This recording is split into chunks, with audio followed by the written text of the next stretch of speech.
Undisputed King na si Alexandre Usyk sinabing hindi siya papalag kay Moses Itauma. Sinabi ni Usyk, hindi ko lalabanan si Itauma sa susunod kong laban. Bata pa siya at palaging nangasar sa akin at siya mismo ang nagsabi na hindi siya sumusuntok ng mga lolo. Hindi ko masasabi kung sino ang eksaktong kalaban ko sa susunod dahil nagpapatuloy pa rin ang negosasyon. Ayan mga boss, bata pa daw kasi si Moses Itauma at sinasabing prospects ito na mag-ahari sa heavyweight. Kilala si Alexandre Usyk na palabirong boksingero mga boss. Kaya tingin ko pabiro lang niya yung sinabi na hindi siya papalag kay Itauma. Dahil lagi daw sinasabi ni Moses Itauma na hindi siya sumusuntok ng lolo.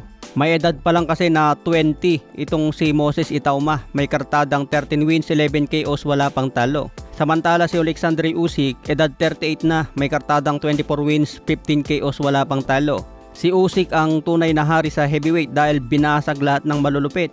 To division undisputed si Usyk at hanggang ngayon hinahanapan pa rin ng katapat. Si Moses Itauma ang sinasabing posibleng tatalo kay Usyk. Kaya abangan natin itong si Moses Itauma. Sa ngayon, edad 20 pa lang ito at huling tinalo niya si Dillian Whyte, round 1 knockout. Sa iba pang balita, Danny Garcia interesado makipag-rematch kay Kit Thurman. Pero sinabi ni Thurman sa isang interview, gusto lang daw ni Danny Garcia ngayon i-promote ang laban niya. Kita naman daw ang huling laban ni Danny Garcia kay Erislan de Lara. Wala nang gana sa pagboboxing. Lumalaban na lang daw si Danny Garcia para kumita. Hindi na raw katulad noon na gutom pa sa panalo at may gustong patunayan. Kaya hindi na raw mag-aksaya si Kit Thurman na labanan pa si Danny Garcia.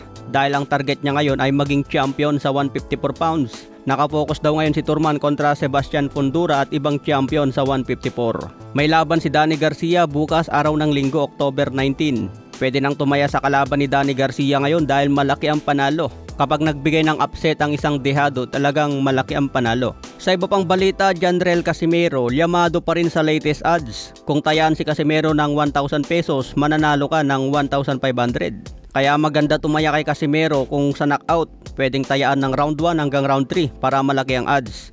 Pero kapag hindi nagawa ni Casimero na tapusin hanggang round 3, talo na agad ang pusta. Malaking katanungan din ngayon ng mga fans kung makukuha daw ba ni Casimero ang tamang timbang. Dahil catch weight sa 58 kg ang laban niya kay Kameda. Kung hindi niya makuha ang tamang timbang, nako baka magka-problema pa.